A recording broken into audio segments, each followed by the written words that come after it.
Hello, welcome back to my channel where you're watching What Helen Reads, and I'm Helen, and today I've got some age gap romance recommendations for you.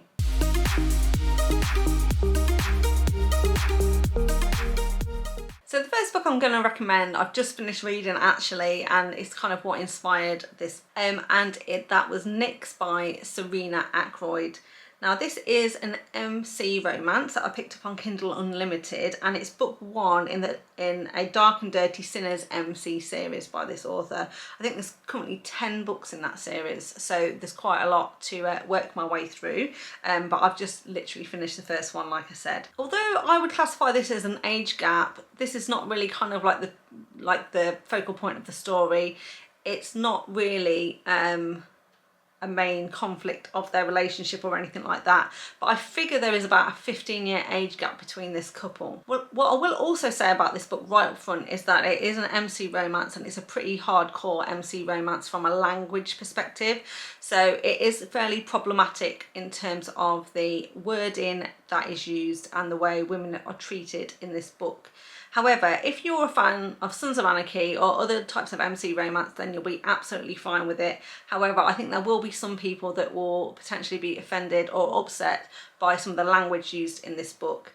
Now, it doesn't personally offend me, and it didn't detract from the enjoyment of the book for me, but just be aware that there's a lot of kind of like, you know, biker language in this one. So in this one we're following Nyx. He's our hero, and he's a bit of a tortured hero.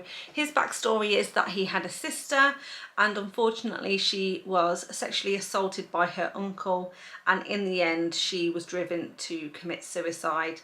Now Nyx is extremely distraught about what's happened, and he very much blames himself, but he's also developed a very deep hatred for people who abuse young girls, and has made it his mission to find and unalive these bad people, and so he's become a bit of a serial killer over the years, because he really does, you know, hunt down and kill people who deserve it, who have mistreated women in some way.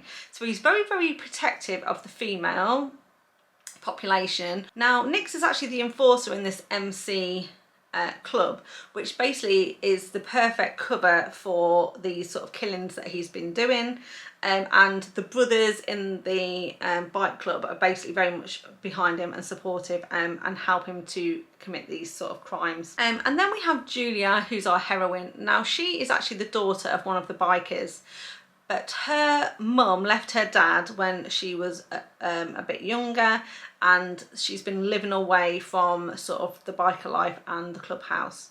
But unfortunately her mum has recently passed away, and now her and her brothers have returned to the clubhouse to be with their father.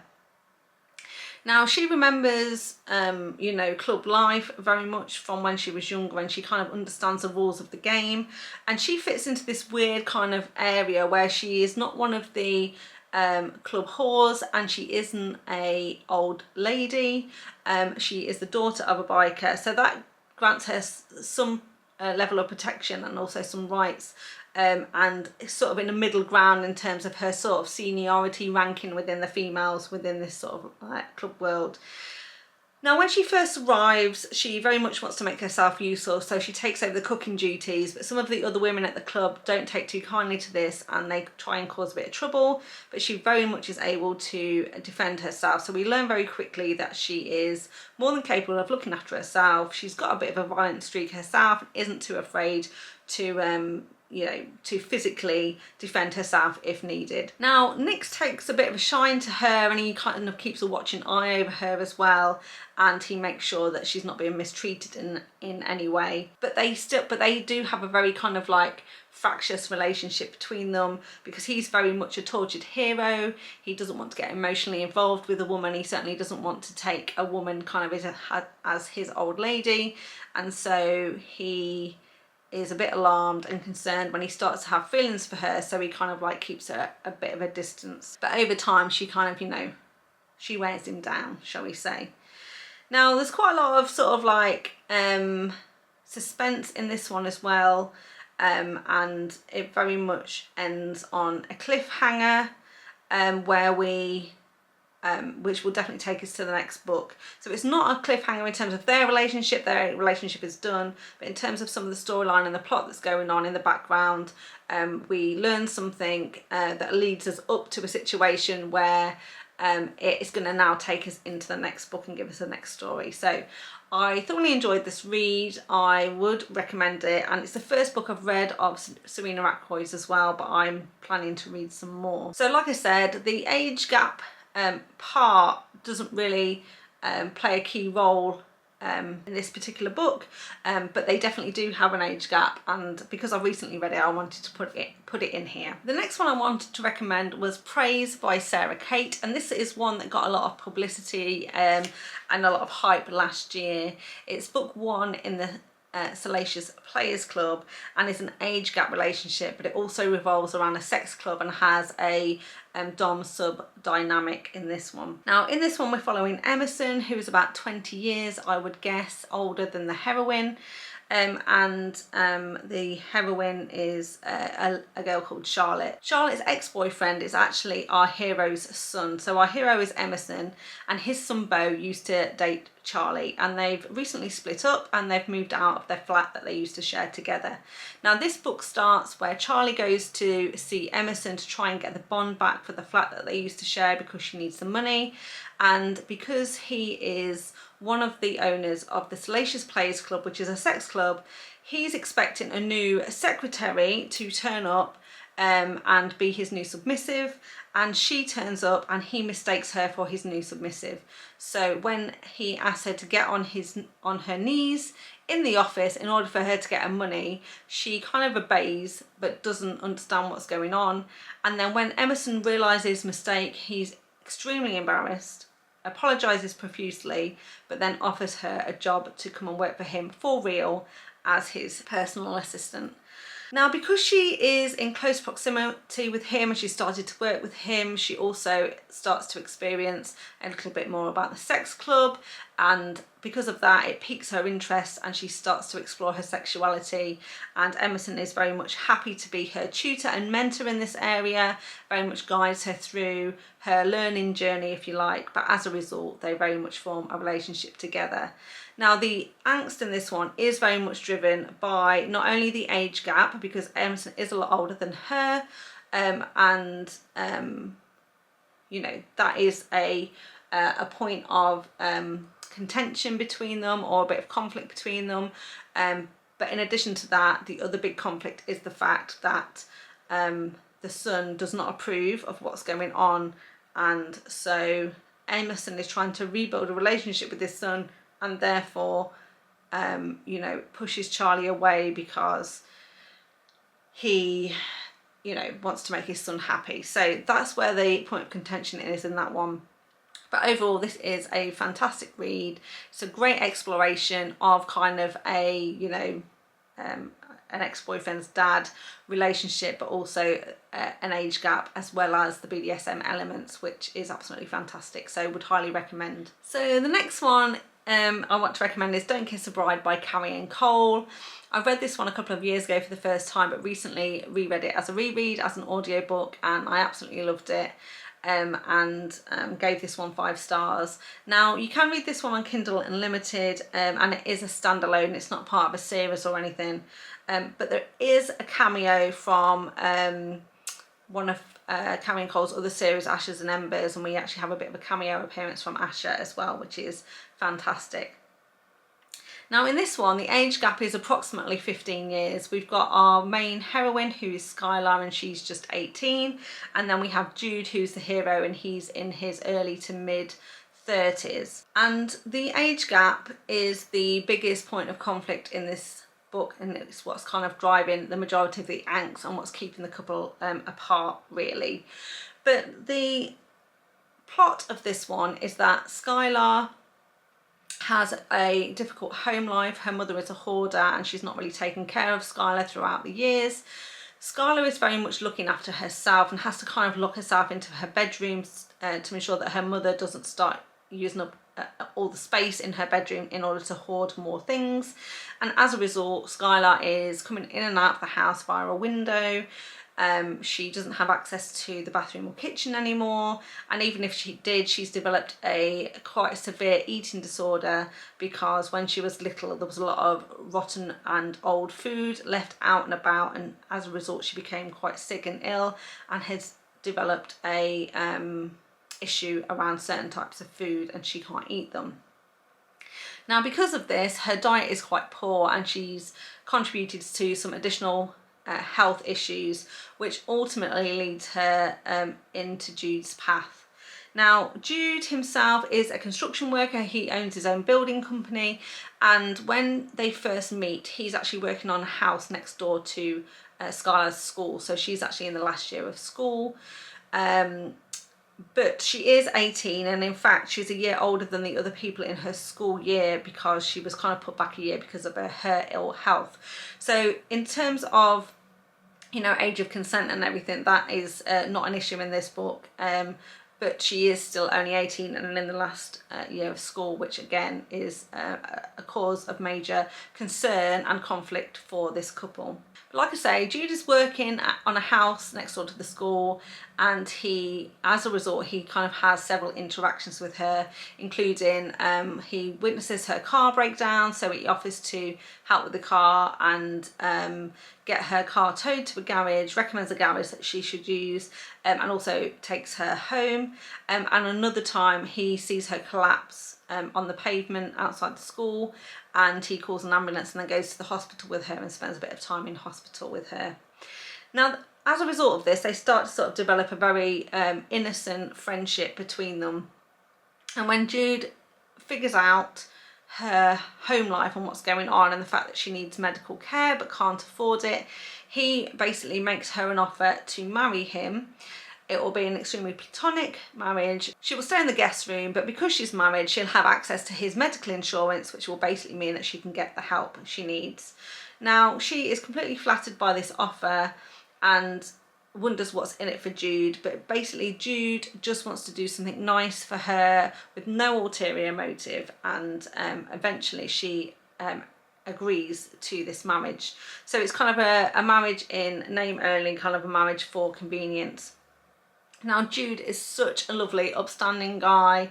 He's so nice and sweet, so caring, and Skylar is a great character as well, and you absolutely love them both individually, but they have such a great relationship together. They're the perfect married couple, so supportive of each other, really look after each other. Some things go badly for him and she's there to support him, and vice versa, and so it's so great to see how their friendship really develops and grows. It is a very slow burn romance as they kind of build up to realising that they have feelings for each other, and then basically when they do develop feelings for each other, Jude has to work through a lot of issues in his own mind about being with a much younger girl. What will other people think of them as a couple? So there's quite a lot of discussion around what other people will think, that the fact that he might be grooming her or taking advantage of a young girl who's in need, and he really struggles with that and what people will think.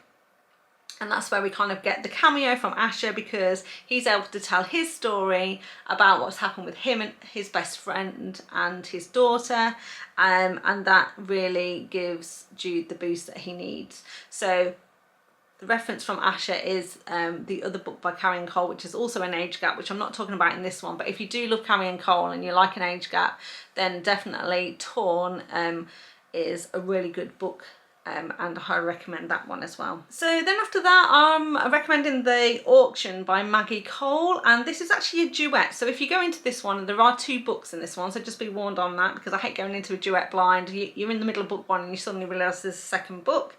But this is part of the Club Indulgence series. So like I say, it's a duet, it's the same couple, but there's 2 books, and the first one is called The Auction. Now this is one of the first 5-star reads of the year that I had.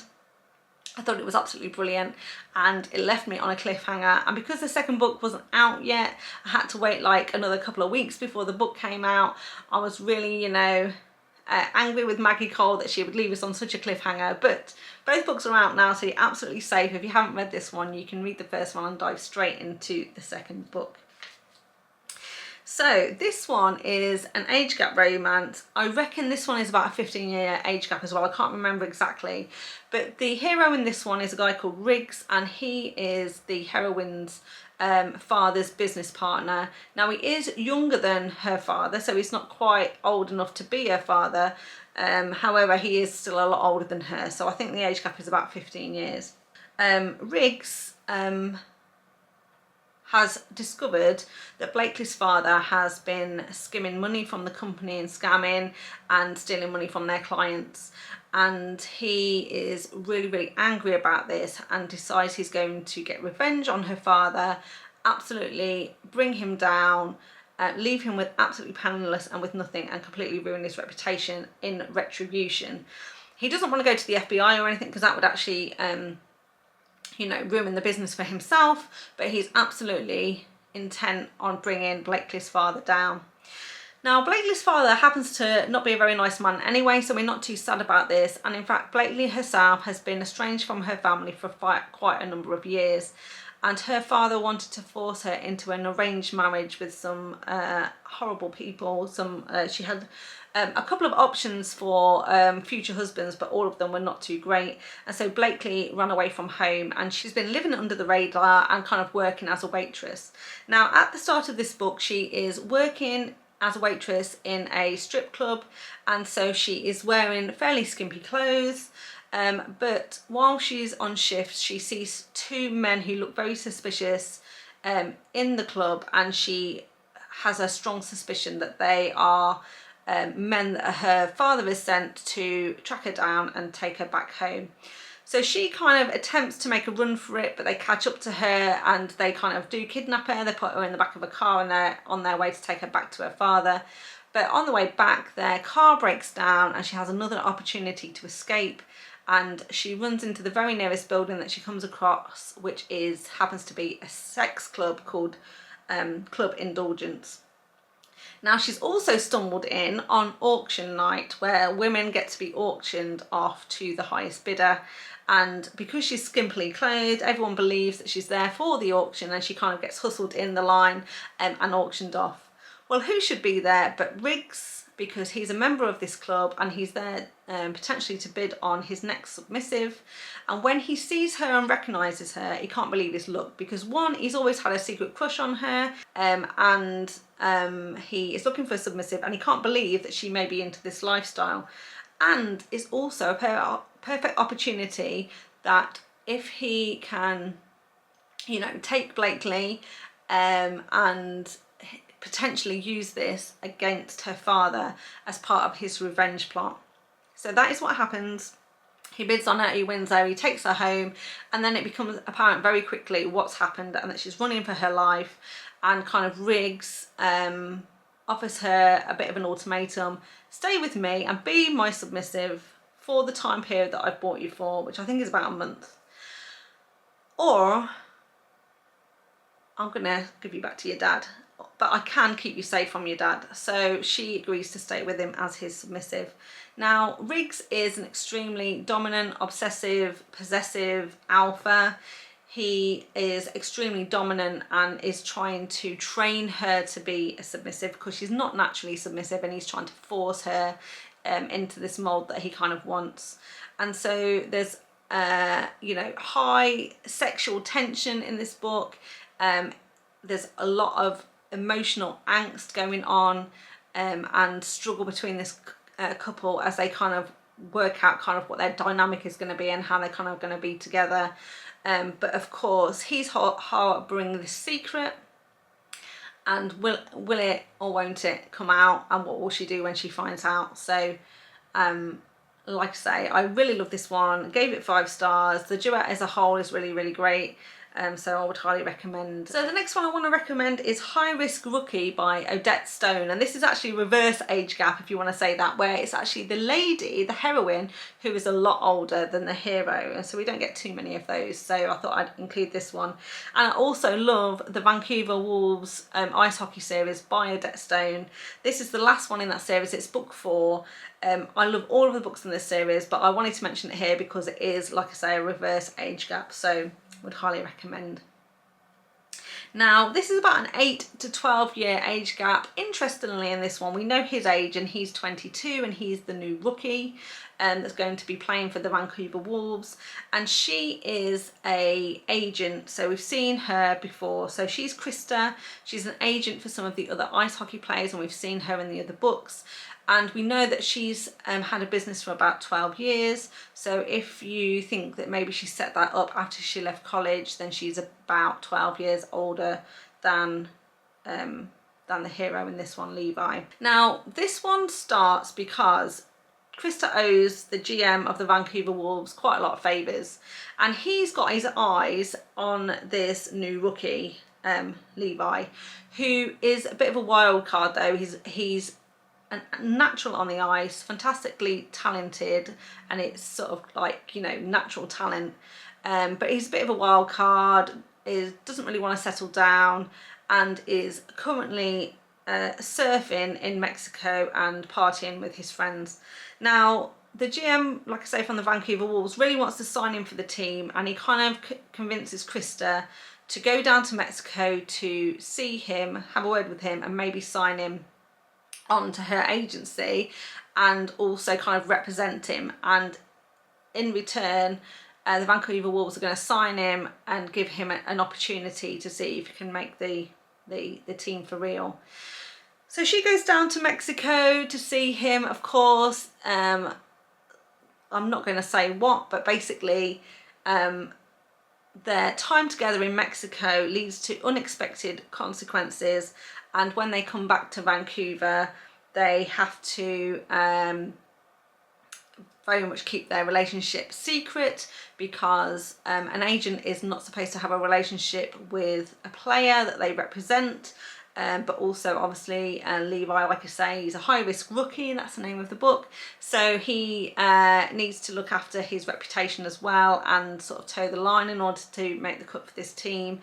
And Krista very much needs to protect her career and her business, because if anyone was to find out, it wouldn't go too well.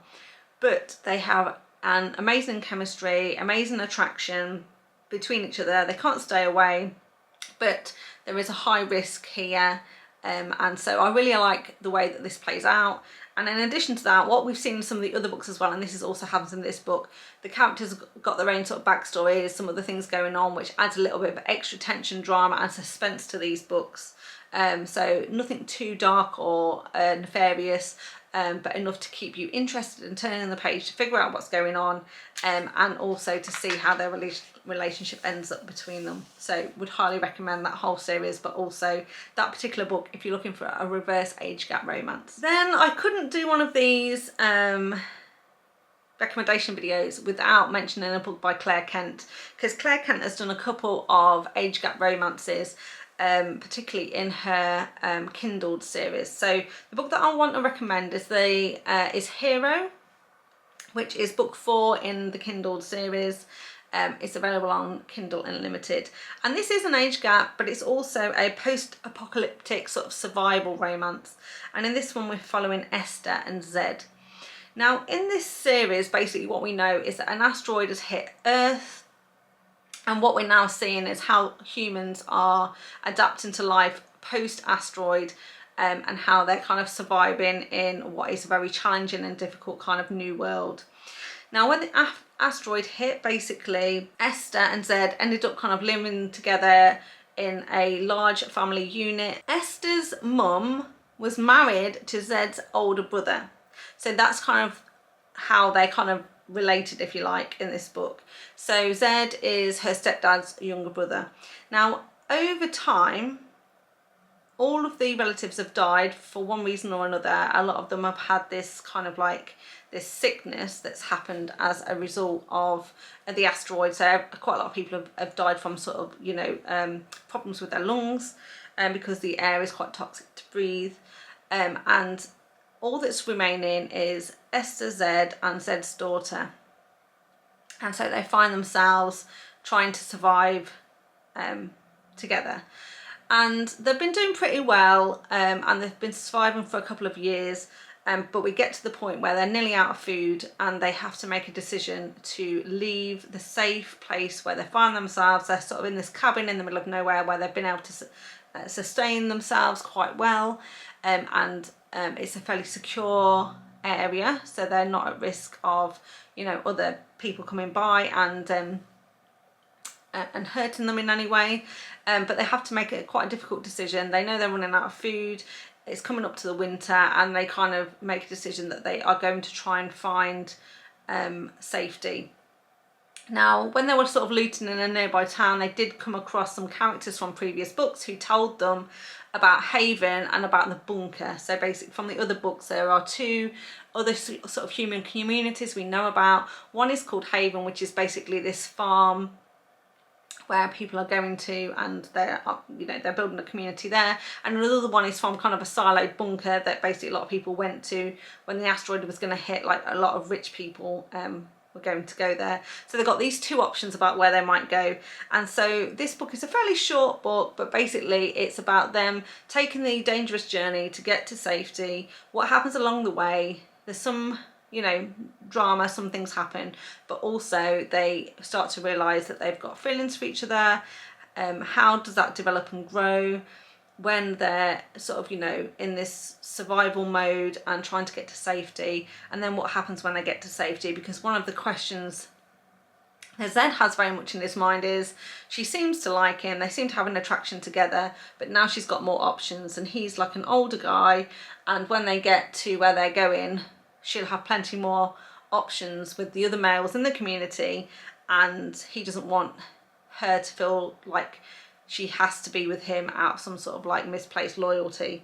What I really liked about this one is their relationship was really, really nice. The way it grew and developed and how they fell in love was absolutely brilliant. And where Claire Kent could have had a lot of angst and miscommunication about how they were feeling and what was going on, she chose not to do that, which I thoroughly, like completely appreciated. I don't like a massive amount of miscommunication or angst in my romances, and they were able to have a conversation to resolve some of the issues that were going on with them. So I love Claire Kent. She does some really great stories and would highly recommend Hero. Right, so then moving on, the next one I want to recommend is a much larger age gap. I'm thinking 30 plus years for this one, and it's called Scandals of the Father by Zoe Blake. Now Zoe Blake does tend to do quite a lot of age gaps as well, and this one is a billionaire age gap romance.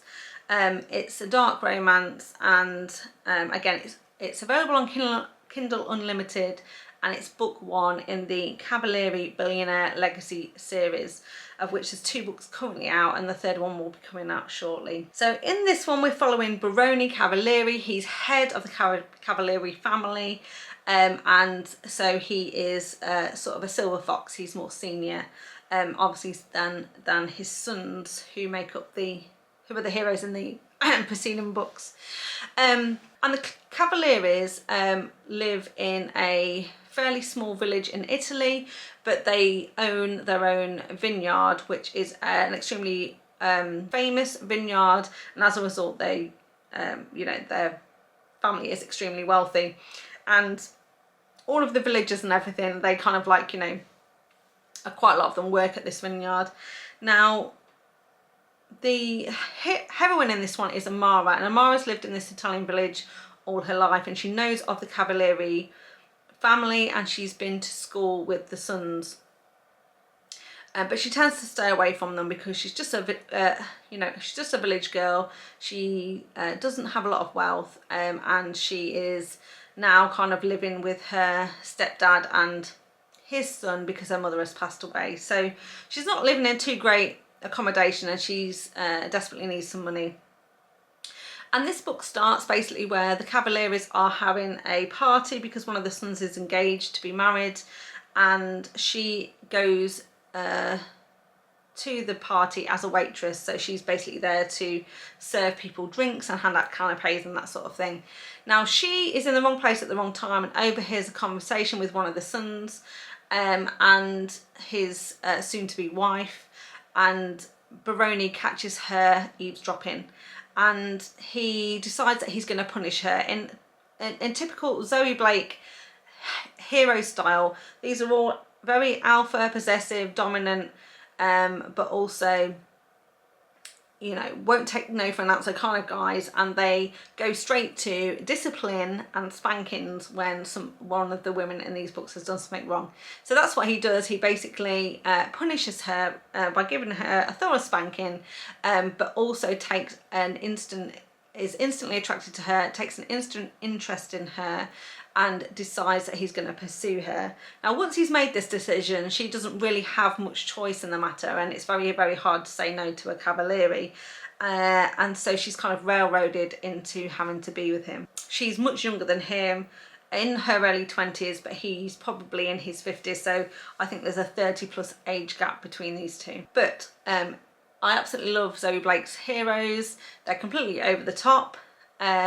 Not for everybody, but I personally love them and I would highly recommend. Then the next one I want to recommend is Fractured Souls by Neva, Altaj, and this is a mafia romance, and it's book 6 in the Perfectly Imperfect series, and it's also available on Kindle Unlimited. And now in this one we're following Asia and Pavel. Now this is probably one of the darker books from this series, but overall the series is absolutely brilliant, and this book isn't too dark. If you're used to dark romances, it's on the lighter side of dark, but if you've not read a dark romance before, then you might find some of the content in here triggering. So I would definitely read the trigger warnings for this one. But basically, when we start this book, Asia has been captured. She has been kidnapped, and she has been forced into sex slavery as a sex worker. Now she has been pretty much drugged in order to keep her quiet, and this book starts where she is with a client. The client has a heart attack and she takes the opportunity to escape. But as she's escaping, of course, she's not wearing any clothes, and she runs out into the road, and who should almost run her over but Pavel. Now what we find out is Pavel is one of the mafia heroes, related to kind of some of the other heroes in this series, and he predominantly looks after several nightclubs. Now he almost hits her and sees that she needs help, and he basically puts her in his car and takes her back to his place and gets the you know, the family doctor to come around and check her over, and he figures out that she isn't just drunk and ran out into the street. There's something seriously bad has happened to this girl and she might need support. Now he has every intention of trying to find her family, returning her to the family and just making sure she's okay. But when she kind of like wakes up, she develops an instant connection with him, where she wants to be with him and almost clings to him for safety and protection, and she begs him not to tell her family about what's happened or that she's been found, because she's extremely traumatized and ashamed about what's happened to her. So he sort of does agree to keep her and take care of her, and she stays a long time in his apartment, so they are in very close proximity to each other. And so again, while there is an age gap between these two, he's in his 30s and she's just 18.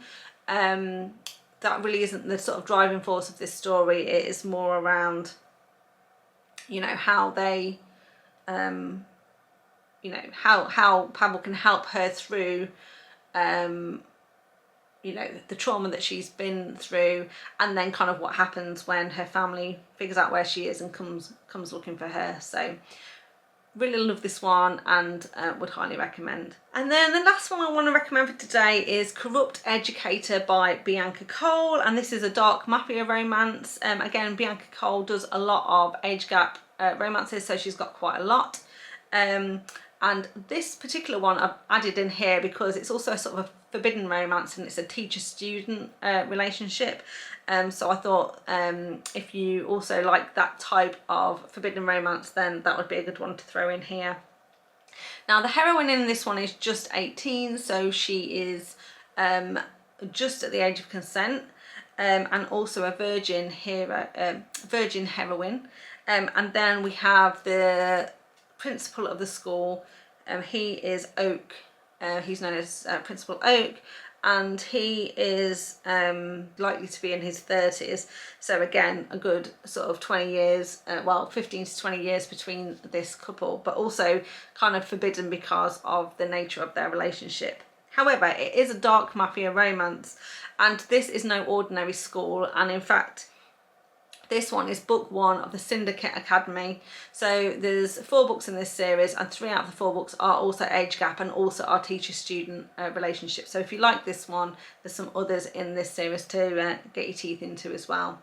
So like I've already said, the hero in this one is Oak, or Oakley as his full name is, and he has had some history in the past where a mafia family, in fact the heroine's family, have done some very bad things to his family.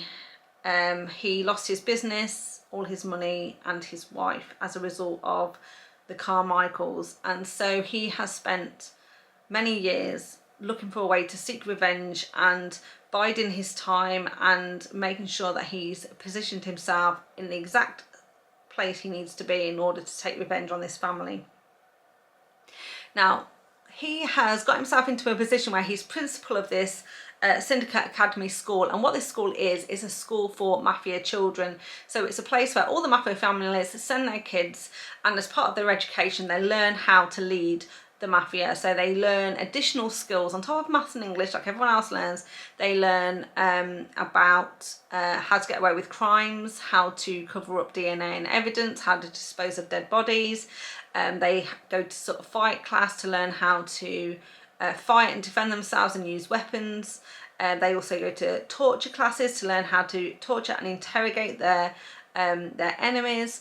And so this is very, very, you know, an academy, like I say, specifically tailored to mafia children. Now, Ava is the daughter of the Carmichaels, and so basically the family that Oak is trying to take down, and he engineers it so that she ends up having to go to this school, because once she's at the school he decides that he's going to make her life a misery as part of his plot to bring the family down.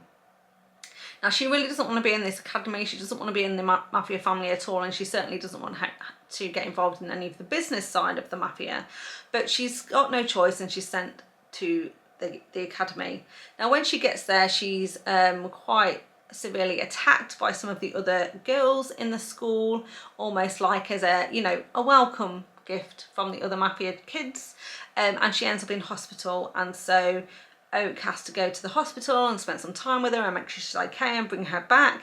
And over time he starts to develop feelings for her and starts to wonder about the revenge plan he's got going and if he can follow it through. So I really love this one because it's a great mafia story. It's also an age gap. It's a bit forbidden. It's all going on at the academy and at the school, and there's lots of, like, you know, it's a very fun plot and lots of twists and turns and some surprises along the way, and so I would highly recommend. So there we have it. That's just 9 recommendations for age gap romances. If you have got any age gap romances that you want to recommend for me, please put that in the comments down below and I'll take a look at those. If you like this video, please give me a thumbs up and remember to subscribe to the channel if you want to see more content from me. Thank you very much, and I'll see you next time. Bye. And he's got a reputation around town. So after the apocalypse, so after the asteroid hit Earth, so basically they're living together in this big family unit. That's what I was saying, wasn't I? Now, there we go. So I'm not doing too well with my batteries today, am I? But hopefully we'll make it through the rest of this book. So I was talking about Hero by Claire Kent. Now, Esther and Zed are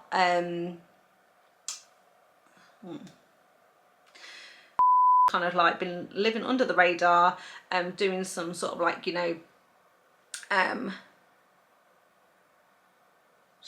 she can stay in the guest room, but in exchange, no, not in exchange, but like I say, Judah's living, no,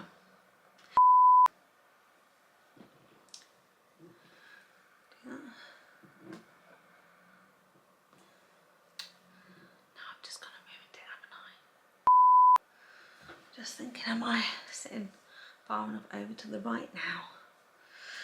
Anyway, right. As a result of all of this, now, what